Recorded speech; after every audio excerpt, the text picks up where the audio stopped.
từ cái cơ duyên là được đến thăm biển đảo thăm Trường Sa cùng với Bộ Ngoại giao và kiều bào của ngân hàng nhà nước, thì đến đây thì mình thực sự cảm thấy là mình hiểu hết hơn về Việt Nam, cũng như là có cơ hội được đi để thăm hỏi và tìm hiểu biết rõ hơn về các cái vùng biển đảo Trường Sa. Thì nó để lại quá nhiều cái cảm xúc, và nó như là nó là cái mối duyên nhưng mà mình năng động, mình cảm thấy mình năng động với Trường Sa. Cùng trong năm đó thì Trang có tham gia cái cuộc thi là thanh niên Việt Nam ở nước ngoài đến được chủ quyền biển đảo do Bộ Thông tin Truyền thông Việt Nam tổ chức cùng với Liên hội Thanh niên.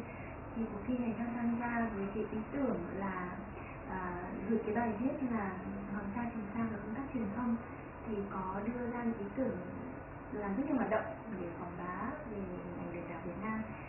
Thì trong các cái ý tưởng này có đưa ra một cái sự kiện tổng hợp về